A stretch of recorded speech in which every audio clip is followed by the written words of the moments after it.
Okay guys, I'm back with another video. எல்லாருக்கும் வணக்கம். So hopefully பார்த்தீங்கன்னா எல்லோரும் சேஃபாக இருக்கீங்க நம்புகிறேன். சத்தியமாக சொல்கிறேன், நான் சரி காலையில் தான் ரிவ்யூ பண்ணலான்னு இருந்தேன். பட்டு படம் பார்த்த இம்பேக்ட் பார்த்தீங்கன்னா அப்படியே மண்டையில் ஓடிட்டே இருக்குது. நான் இந்த படம் ரிலீஸ் ஆனப்போ பார்க்கலையே அப்படின்னு சொல்லிட்டு உண்மையாகவே சத்தியமாக நான் எவ்வளோ படங்கள் ரிவ்யூ பண்ணியிருக்கேன். ரொம்ப ரொம்ப ரொம்ப எனக்கு கில்ட்டான ஒரு ஃபீல் இருக்குது. இந்த படத்தை நம்ம ஏன்டா ரிலீஸ் டே அன்றைக்கி பார்க்க முடியல அப்படின்றது. ரிலீஸ் டே அன்றைக்கி நான் ஊரில் இல்லை, நான் இருக்கிற ஏரியாவில் தேட்டர் கிடையாது. இப்பயும் பார்த்தீங்கன்னா ஒரு இடத்துல தான் இருக்கேன். பட் தேங்க் காட் இந்த இடத்துல பார்த்தீங்கன்னா தேட்டர் இருக்குது. இங்கே தான் நான் ஜெயிலர் படமும் பார்த்தீங்கன்னா 2வது வாட்டி பார்த்தேன். அதே மாதிரி இந்த படம் நான் காலையிலேருந்து பார்த்துட்டே இருந்தேன். 7:15 ஷோக்கு காலையிலேருந்தே பச்சையாக தான் இருந்துச்சு. தேட்டரே யாருமே டிக்கெட் புக் பண்ணல. சரி வேறு ஸ்டேட்டில் இருக்கோம் அப்படின்னு நான் ஒரு 6 மணிக்கு எடுத்து பார்க்குறேன். மொத்தமாக ஒரு 10 டிக்கெட் தான் காலியாக இருந்துச்சு. கடகடன்னு புக் ஆகிடுச்சு.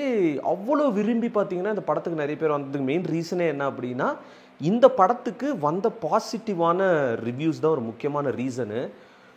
ஓ மை காட், சீரியஸ்லி ரொம்பவே ஹாப்பியாக இருக்குது. இந்த படம் நான் எடுக்கலை, இது மூலிமா எனக்கு எந்த ஷேரும் கிடையாது, ப்ராஃபிட்டும் கிடையாது, நான் ப்ரொடியூசரும் கிடையாது, இந்த படத்தில் நடிக்க கூட இல்லை. பட் அப்போ கூட ஒரு சந்தோஷம் இருக்கும் பார்த்தீங்களா. அதுதான் பார்த்தீங்கன்னா ஒரு மூவி லவர் அப்படின்னு சொல்லுவாங்க. நான் எவ்வளோ படம் பார்த்துருக்கேன், எவ்வளோ படத்துக்கு ரிவ்யூஸ் பண்ணியிருக்கேன், நடுவில் நிறைய படம் ஸ்கிப் பண்ணியிருக்கேன். எப்போவுமே எனக்கு மைண்டில் இருந்த ஒரு விஷயம், விஜய் சேதுபதி ஒரு வேர்சடைலான ஒரு ஆக்டரு.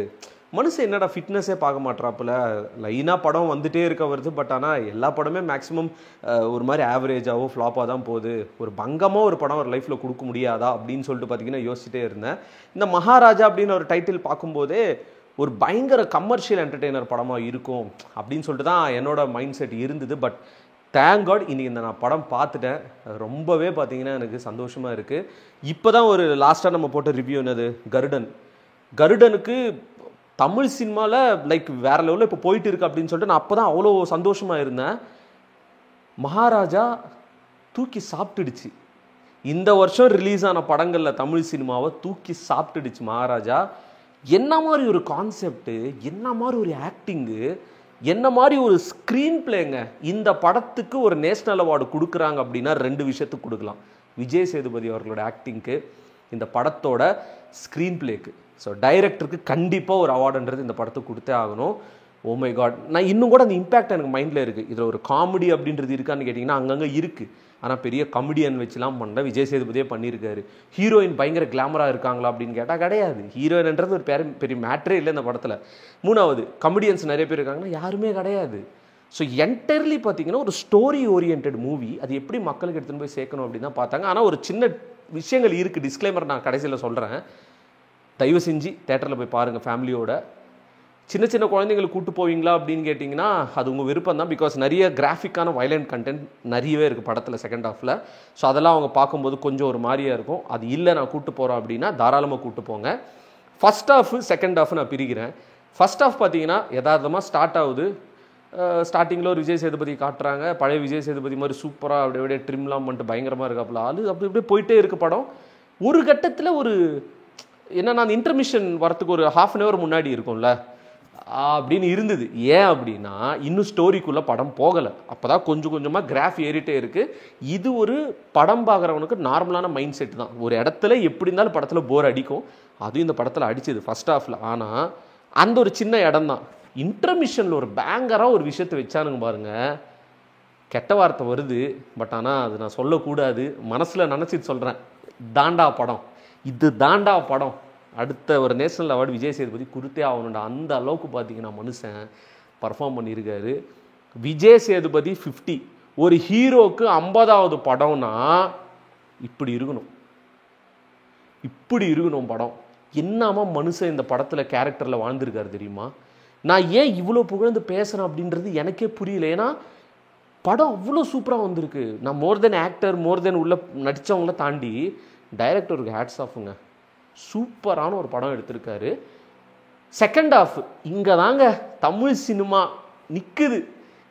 என்ன சொல்கிறதுனே தெரியல. அந்த ஸ்க்ரீன் பிளே இப்படி போனால் இப்படி போனால் இப்படி அப்படியே ஒரு மாதிரி பின்னி விட்டுருக்கா போல ஸ்க்ரீன் பிளே. எதேதோ எங்கெங்கேயோ லிங்க் ஆகிட்டு ஒரு எக்ஸ்ப்ளனேஷன் கொடுக்குறாங்க. எதனால் இது நடந்தது, எதுக்காக நடக்குது, விஜய் சேதுபதியே இப்படி பேசினார், ஒன்றுமே புரியாமல் இருந்ததுக்கு ஒரு சூப்பரான ஸ்க்ரீன் பிளே பார்த்திங்கன்னா கொடுத்தாங்க. மியூசிக்கும் பங்கமாக செட் ஆகிருக்கு எல்லா இடத்துலையுமே. At the same time Vijay Sethupathi, ஐயோ சாமி, சீரியஸ்லி மனுஷன் வேறு லெவலுங்க. அந்த ஒரு ஆக்டிங் இருக்குது பார்த்தீங்களா இந்த படத்தில், அது ஆக்டிங் மாதிரியே தெரில, வாழ்ந்துருக்காப்புல. அதே மாதிரி அனுராக் நடிச்சிருக்காரு, அவரும் பார்த்தீங்கன்னா பங்கமாக பின்டாப்புல ஆக்டிங்லாம். அதே மாதிரி விஜய் சேதுபதிக்கு ஒரு டாக்டராக ஒரு பொண்ணு நடிச்சிருக்காங்க, அவங்களும் சூப்பராக நடிச்சிருக்காங்க. ஓவராலாக ஒரு ஃபுல் மீல் சாப்பிட்ட மாதிரி. இந்த கிளைமேக்ஸ் ட்விஸ்ட் இருக்கும் பாருங்கள், கண்ணில் தண்ணி வந்துச்சு எனக்கு கிளைமேக்ஸில். ஆக்சுவலாக பார்க்கும்போது படம் மேபி நிறைய பேர் அந்த படம் பார்த்துருப்பீங்க. என் கண்ணில் ஆக்சுவலாக தண்ணி வச்சு நான் உட்காந்துருந்தேன் நான் அப்படின்னு சொல்லிட்டு. என்னன்னா படத்தோட ஒரு ஸ்டோரி பிளாட்டு ரொம்ப ரொம்ப ரொம்ப ரொம்ப ரொம்ப சென்சிட்டிவான ஒரு கதை, ஓகேங்களா. இந்த ஒரு கதை அது எப்படிடா இது எடுத்துகிட்டு போவாங்க அப்படின்ற மாதிரி தான் யோசித்தேன். அதுவே ஒரு சென்சிட்டிவ் மேட்டர் தான். இந்த கிளைமேக்ஸில் ஒரு சென்சிட்டிவாக ஒரு விஷயத்தை எடுத்துகிட்டு வந்து விட்டுருக்காங்க பாருங்கள். அந்த இடம்லாம் எனக்கு எந்த ஒரு என்ன சொல்கிறதுனா, நம்மளை பிடிக்காத ஒரு எதிரின்னு சொல்லுவாங்கள்ல, எதிரிக்கு கூட இந்த நிலமை வரக்கூடாதுரா அப்படின்னு ஒரு விஷயம் இருக்கும்ல, அதுதான் இந்த படத்தோட கிளைமேக்ஸே. Tamil cinema is back on track. Hopefully நடுவில் எந்த உப்மா படத்தையும் எடுத்து வச்சிடாதீங்க. சூப்பராக போயிட்டு இருக்குது. கருடன் சூரி ப்ரூவ் பண்ணிட்டாப்பில், அந்த படம் பயங்கரமாக போயிட்டு இருக்குது. இப்போது மகாராஜா, அதுக்கு மேலே என்ன வரப்போகுதுன்னு தெரியல. இளையராஜானே ஏதாவது வரப்போகுதுன்னு நினைக்கிறேன். ஐயோ சாமி, ரியலி தேங்க்யூங்க. இந்த மாதிரி ஒரு படம் தமிழ் சினிமாவில் வந்ததுக்கு டைரக்டருக்கு பெரிய நன்றி நான் சொல்லிக்கிறேன். விஜய் சேதுபதி அவர்களே, இந்த ஸ்கிரிப்ட் நீங்கள் எடுத்ததுக்கே ஹேட்ஸ் ஆஃப். லைஃப்பில் ஏதாவது ஒரு ஆப்பர்ச்சுனிட்டி உங்களுக்கு மீட் பண்ண கிடைக்காத எனக்கு தெரியல, பட் கிடச்சிது அப்படின்னா சத்தியமாக கட்டி பிடிச்சின்னு நான் உங்களுக்கு கிஸ் தரேன். அந்த அளவுக்கு பார்த்தீங்கன்னா பர்ஃபார்ம் பண்ணியிருக்கீங்க.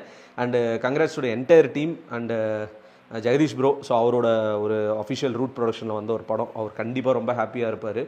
சாரி நம்ம கொஞ்சம் டிலேவாக ரிவ்யூ பண்ணிட்டோம், பட் மைண்டில் இருந்தது அப்படியே பார்த்தீங்கன்னா இந்த ரிவ்யூவில் நான் கொட்டிட்டேன். நீங்கள் நிறைய பேர் நினைப்பீங்க, ப்ரோ கொடுத்து காசுக்கு மேலே நீ கூவுறன்னு சொல்லிட்டு. ஏன்ப்பா காசுலாம் கொடுக்குற மாதிரி இருந்ததுன்னா எல்லா படமே உட்காந்து நான் ரிவ்யூ பண்ணுவேனே. எனக்கு எப்போ தோணுதோ அப்போ ரிவ்யூ பண்ணுவேன். எனக்கு காசே சரி ஓகேங்க, நாளைக்கே யாரும் எனக்கு காசே கொடுக்குறாங்க நல்லா தான் சொல்ல மாட்டேன். படம் நல்லா இருந்தால் நல்லா இருக்குது, நல்லா இல்லைன்னா நல்லா இல்லை, அவ்வளோதான். என்னை நம்பி நீங்கள் போய் பார்ப்பீங்க, கரெக்டுங்களா. சொல்லிட்டு இந்த வீடியோ முடிச்சுக்கிறேன் கைஸ். ரொம்ப மன நிம்மதியாக இருக்குது எனக்கு. ஸோ ஹோப்ஃபுல்லி இந்த ரிவ்யூ எல்லாருக்கும் பிடிச்சிருக்கு நம்புகிறேன். Peace out and stay safe guys. வேற மாதிரியான ஒரு படம் கைஸ் மகாராஜா. தளபதி கோடான கோடி ரசிகர்களின் என்றும் அறிவதி, பிக் ஷாட் இவர் பிளாக் பஸ்டர் வந்த மகுமதி, இக்னோர் நெகட்டிவ் வெட்ட சொன்ன தங்க தளபதி.